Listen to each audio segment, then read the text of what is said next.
dengar dan kita selalu berkata, aku tak kuat. Kita selalu dengar macam tu. Saya nak buat baik tapi saya tak kuat. Sebenarnya kita jangan lupa. Selalu kita lupa benda ni. Kita ada Allah.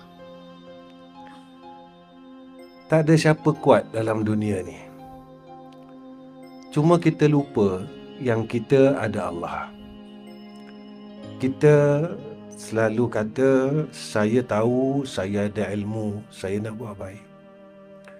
Tapi sering kita lupa yang kita ada Allah. Kita takkan mampu buat baik kalau Allah tak tolong. Kita takkan boleh buat baik kalau Allah tak tolong. Inilah yang selalu kita kena letak dalam hati kita. Aku ada Allah. Aku ada Allah. Aku ada Allah. Kalau aku sakit, kita kena cakap, aku ada Allah.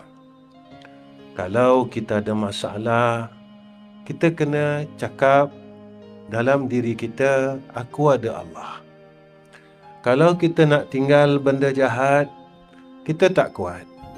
Tapi kita nak sangat berhenti dari buat jahat.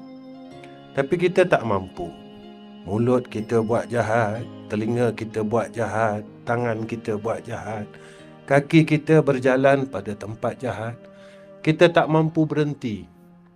Seolah-olah ada satu dalam diri kita yang mendorong kita kepada perkara tersebut. Tapi kita jangan lupa, kita ada Allah.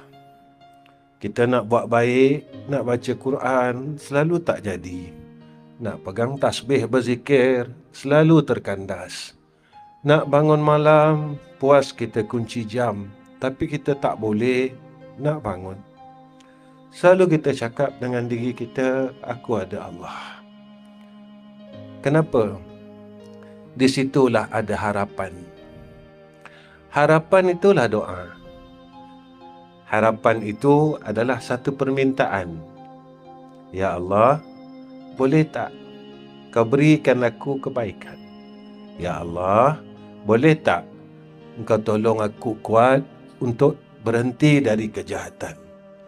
Maka inilah kekuatan kita. Di mana kekuatan kita lagi? Iaitu kita nak balik kampung. Sebab itu, kita kalau ada anak yang baik ini, dia selalu balik tengok mak ayah